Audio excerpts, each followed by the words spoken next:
Courage to be real, where real stories break the silence. And if you're just tuning in, by the way, welcome. This is Courage to be Real with Jason and Drew. And we're talking about many things, but we're talking about childhood trauma. We're talking about suicide or the potential of suicide. We're also talking about this heavy load, this heavy quote that was sent to me by one of our viewers. And what she had said, and she sent it to me personally on We in CamCam. And she said basically, some mornings, the only thing that gets her out of bed is knowing that her children still need her. And I think that that's just a way to encapsulate everything like you said, and it's not really addressing whatever needs to be addressed. And how many people are living like that? Again, this woman, she's not alone, which I love that you're telling people, hey, you can reach out to me. We can talk about this. You can share in this experience together, because you really aren't. But that pain keeps us so isolated sometimes. And I'm guilty of that 100%, like more often than I want to admit. I feel like all of the problems that I'm facing today are my own. I mean, and nobody else is experiencing this type of pain. And so, I mean, okay, courage to be real, my vulnerability moment, because Drew, you shared some vulnerability earlier when we started, but you guys, none of us have our life figured out. Like, this is a constant learning process, and I'm okay admitting that I carry shame. I carry shame around the fact that I'm divorced, the fact that my businesses are not where they want to be, the fact that I don't have the type of impact that I want to have, the fact that I don't have the type of relationship that I want to have, that sometimes I feel like I'm unlovable. Sometimes I feel like I'm not worthy of having a good relationship. You know, and it sucks saying that, but at the same time, it's okay to admit that. You know, it's okay to admit these things that you're trying to keep in the dark recesses of your mind. But that's the key. So I've been reading this book called The Power of Now by Eckhart Tolle. And if any of you guys have heard of it or, you know, want to pick it up, it's an excellent book, but it talks about being in the present moment, which is so extremely difficult to do. Because we're sitting here, we have all of our problems, we have these thoughts that are coming up all the time, and they're usually tied to our past. Like, why am I feeling this way? Why can't I get out of bed? Why do it feel like the only reason I can get out of bed is because of the kids? It's like, what is wrong with me? And I know this woman's holding on to something that she just needs to share. She needs to admit, she needs to talk about, she needs to shine some light on that stuff. But you see, that's where we get stuck, is we get stuck in our mind, focusing on all of those things that happened in the past, and we tie a story to it. We tie a narrative to it instead of bringing it back to the present moment and just being here now. And man, it's not easy, but so necessary. There's another quote that I love, and today will be quote day for us. There you go. I love it. Yesterday was history. Tomorrow is a mystery. But today is a gift, and that's why they call it the present. So Absolutely. Take every day as a gift. Take every present as a moment. Take every moment and live it. And it's tough. We let the past anchor us. We fear the future that hasn't even hit us yet. You know, there's no way to predict the future. You can guess all you want. You can force it. But if you just let it happen, if you are here, present now, living today, I promise you tomorrow will be just like today, and so on and so on and so on. Now, I'm not saying that you don't have things to do at work. You don't have timelines. You don't have objectives. You don't have directives. You don't have things that you have to step up. You don't have things going on in the family. Maybe you got to take care of the car. I mean, life happens. But if you just live in the moment and you appreciate living in the moment, I guarantee you're going to love life a lot more. It took me a while. For sure. It took me a while. I was anchored. Well, I avoided the past, and I always pushed, let's get tomorrow, let's get to tomorrow. Let's get to the future. Let's get to this. And that became procrastinating, right? I'll do it tomorrow. It can wait till tomorrow. I'll stress about it tomorrow. But seriously, live each day, live each moment as if it's your last. I heard that somewhere also. I guess that's another quote. It might be a Bible verse. I don't know. Yeah. I've heard it before. That's for sure. Yeah. But if we're doing quotes, man, here, I want to share the one that I recorded the other day. Right on. Talking about how you can survive anything. right? But the key is you need to stop fighting who you are, which means you need to stop fighting your past. You need to stop fighting your emotions. I mean, how many of us men, especially, do we not validate our emotions? It's like we feel too.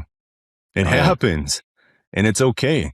But we need to stop fighting who we are, because our suffering, it comes from resisting your own experience and demanding that it be different. Wow.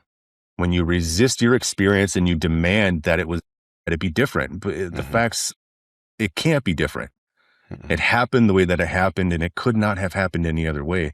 And so that's where you had talked about loving yourself, like love and acceptance of yourself. And so anyways, when you allow yourself to feel what is already there, there's something that settles. And in that settling is the beginning of real strength. I like that. Very true. So welcome to Courage to Be Real. You're here with Jason and myself, and we are being very real. And we're talking about some of our own experiences. We're talking about facing, accepting, and dealing with the past in order to move forward and be present for today and be able to enjoy the future, whatever that might be. There's several things that Jason has brought up, that one of our listeners has shared with us, and that I brought up. I would like to make just a slight little shift and talk about suicide for a second, because that's what this is all kind of encompassed around. Let's move towards it. Yeah, let's move towards let's not do it. Let's just move towards it. So over 7,000 people actually die of suicide every year. That does not include the millions who attempt or the millions that reach out. Maybe it's a cry for help. How many? We'll have to check the recording. 700,000. Yeah.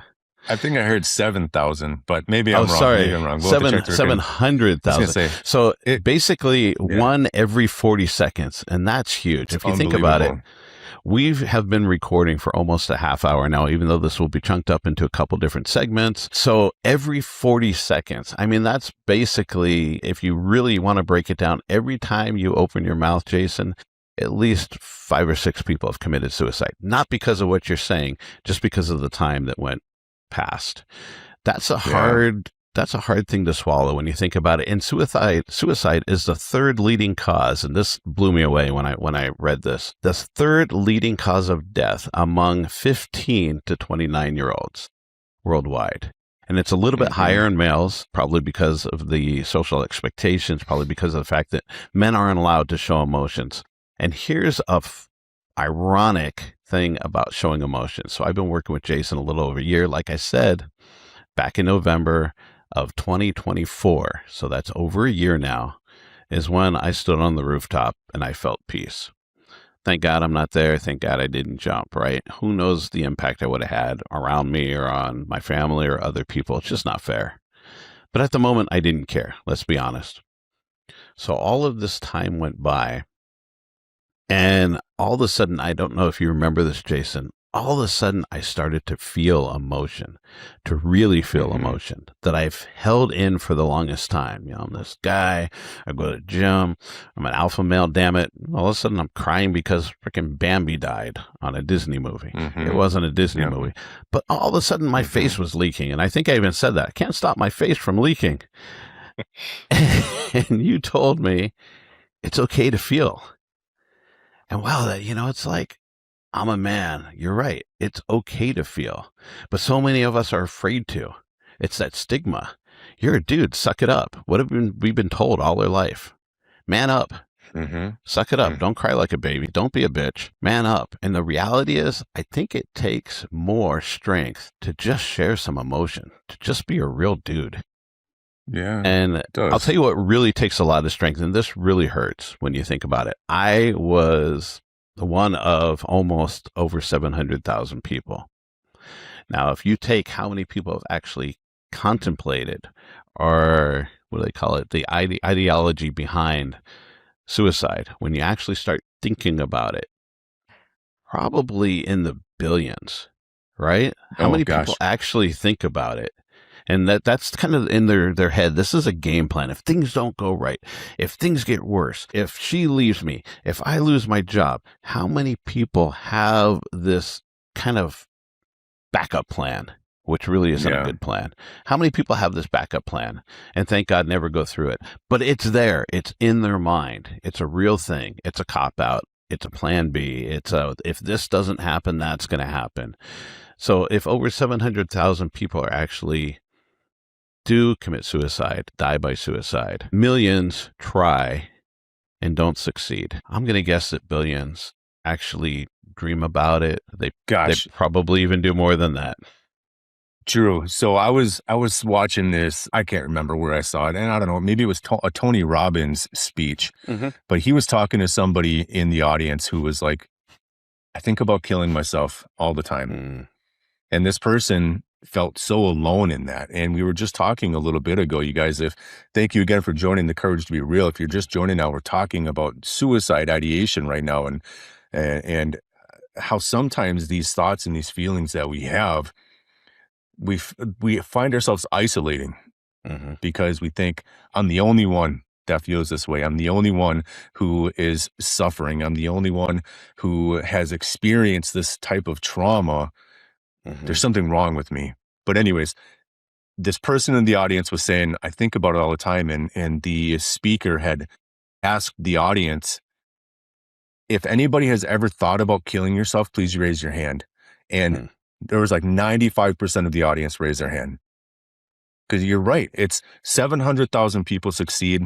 Millions upon millions, if not billions, have thought about it. Absolutely. And I just want to take that as an opportunity for anybody who's listening. If you have been thinking about it, like, you're not alone in that. Right.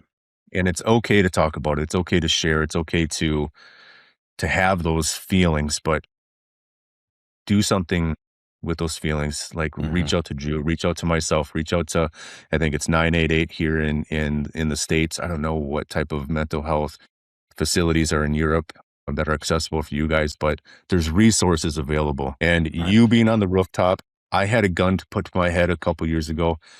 It's one of the worst thoughts, feelings, one of the types of life situations that there's no going back from that type of stuff. Well, thank God you're not there anymore, brother, because I guarantee I would have joined you on the other side had you actually pulled that trigger. It's a tough, when you really break it down, and how many people have been there, ourselves included. I mean, here's two of us. We come together.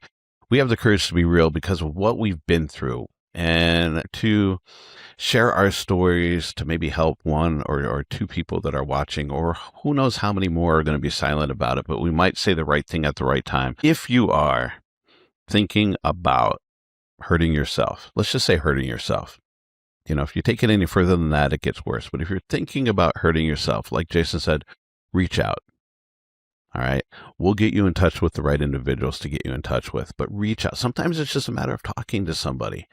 I felt so alone. I was so depressed. I was so sitting beside myself. Now, basically, I'm going to say this. You guys can Google it, research it.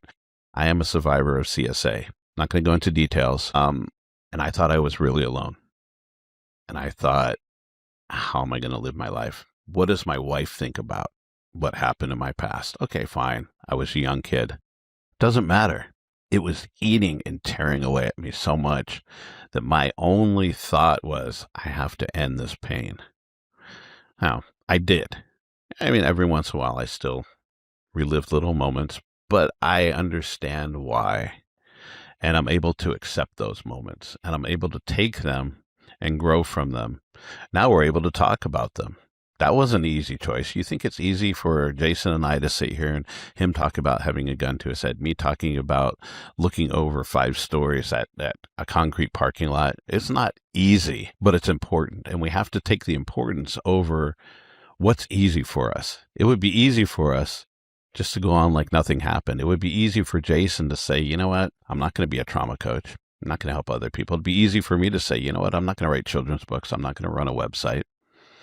That's easy. Commitment and dedication are things that we use, tools that we use to grow and to put purpose behind our life. And maybe that's what some other people need, is they just need to find that little purpose. Courage to be real, where real stories break the silence.